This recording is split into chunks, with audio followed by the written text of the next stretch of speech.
Hi there, Joe from Woodworker Specialties here at the Sawdust Factory, where we take perfectly good pieces of wood and turn them into piles of sawdust on the ground. Hopefully, in the process, making something neat that stays on the lathe. What I want to show you today is our new RGWOOD make your own handle kits. These are quite handy. They come in two different sizes, 1/2 inch and 5/8 inch bore.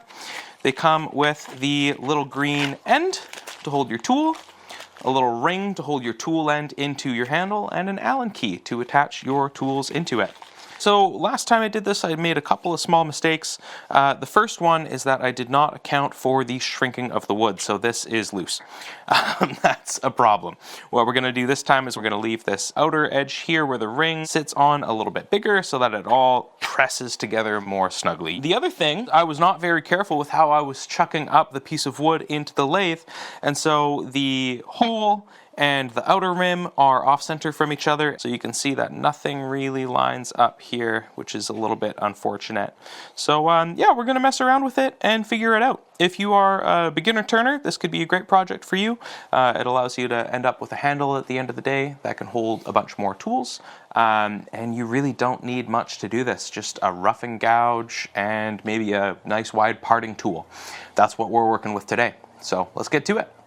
Alright, I've got the center marked up on either end just using a pencil and a ruler, and we are mounting it to the lathe in between a spur drive on one end and a live center and the tailstock. We're just getting that tightened up. Any of the tools or lathe accessories that we're using here, or at least ones very similar, are available on woodworkerspecialties.com. Getting the tool rest in place now, just making sure that it is in line with the center of rotation and just far enough away where it doesn't hit. We're gonna throw on a face shield, fire up the lathe, and we're just gonna start out with a nice big roughing gouge. This is a 1-inch roughing gouge, and you'll see I'm rubbing the heel of the bevel on the piece at first and then lifting the back of the handle just to barely engage the tip of that tool there. That way it's not very likely to catch. And we're just going to round off the corners, get the thing mostly round here. This is my main goal at this point. Take your time, fiddle with the speed. When I was learning to turn, the fellow who was teaching me said you can speed it up until it starts shaking and then slow it down a little bit. So that's what I'm doing here. I'll go a little bit faster as the piece gets more round and more small.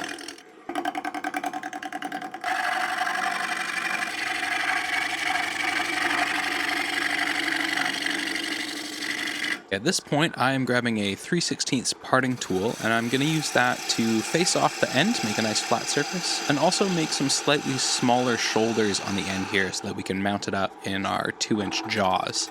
As soon as we're done that, we're going to mount it up in a chuck and flip it around, and use the lathe to spin the piece while we drill a hole in from the other side, so that way we can fit our tool end.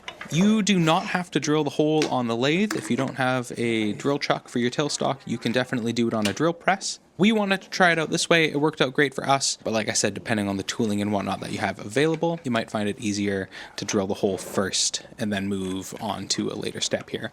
Now that we've got it in the chuck, we're just making sure it's balanced, and I'm going to finish rounding it out so that it stays balanced. It is a long piece to be supported on one end, but it's nice and round, so we're going to drill a hole. Alright, so first mistake we realized is I am making this too long, and I cannot fit the drill bit in the drill chuck on the tailstock, so we're going to have to make a shorter handle, cut it down a little bit. Fun thing with wood turning, you got to change it halfway through, you can do that, it's fun. It doesn't have to be perfect. Mess around with it, enjoy it.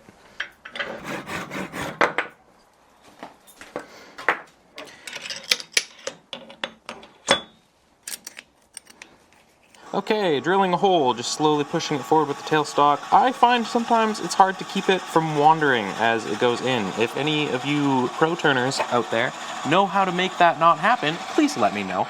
I'm new at this, and it's hard. For these tool ends, you do need to drill a hole at least 1 inch and 3/16 deep. And we're gonna stop it. We opted to go a little bit deeper just to make a bit more room if we wanted to set our tools further into the handle. We're taking a little piece of scrap here and turning a tenon to fit in the hole we just drilled. Some people call this a jam chuck. This is going to allow us to keep that hole centered and use the tailstock for support, and this will avoid any need to remount the piece. The first time I tried to make a handle, I didn't use a jam chuck, and it was so difficult to keep things aligned while moving back and forth between chuck jaws and live centers, so this keeps it simple.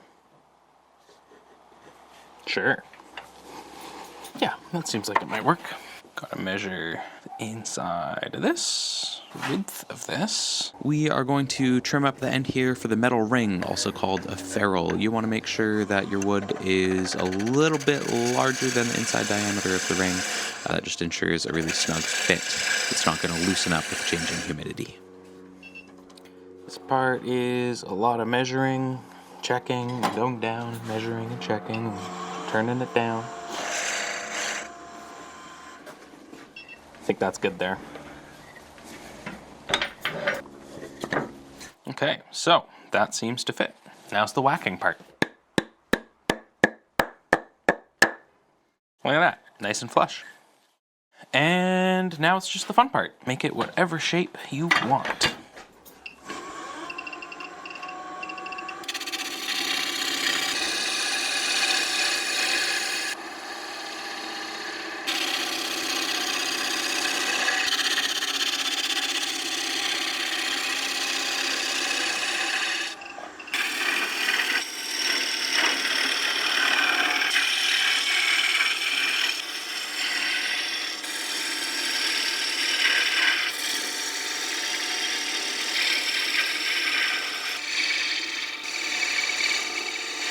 Using a parting tool here, cutting it down to about 1/4 of an inch thick. One more light pass with the rough and gouge. Light.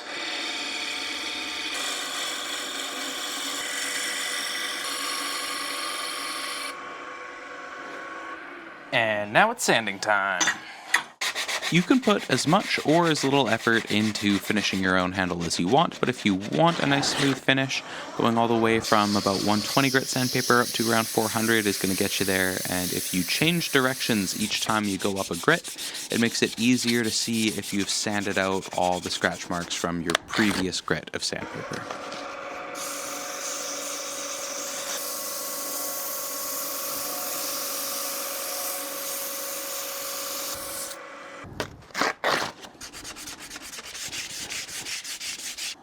Oh, and stiffening up. I love sanding. It's my favorite part of any job, said no one ever. 400 to finish it off.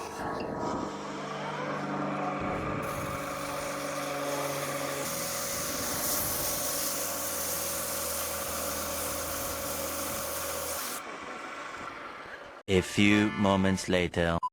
Well, unfortunately, some mistakes were made. I thought I could get away with using a smaller drill bit on the inside. As I was trying to fit that in, I put a crack in that. So this handle is part of the sawdust on the floor now.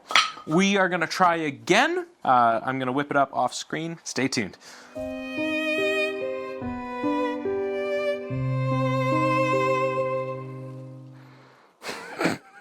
Okay, we are back. I have turned up a new handle and we figured out the right way to do it. This is the 3/8 end that we're using, and it takes a 3/4 inch hole drilled into the end. Now that does fit a little bit loosely at first. That is on purpose. That allows a little bit of room for the epoxy to set up in there and get a really, really good bond between the aluminum end here and the wood. For this metal ring on the outside, to get that fit, I turned it slightly larger than the inside of the diameter of the ring, tapped it on with a mallet. That's going to give a really sturdy finish. It's going to help prevent any cracks when you're using this tool handle. We're going to glue this up now. The best epoxy to use for this is whatever strong epoxy you already have in your shop. If you don't have any epoxy, take a look at the link in the description below. We have a selection of BSI Industries adhesives, and we are using their 5-minute epoxy. Whatever you use, follow the directions of the bottle. Make sure you let it cure long enough that it's well set up before you apply any finish. Now that we've got this all epoxied up, we're just going to let it cure till it's good and sturdy, and then we'll come back and oil it.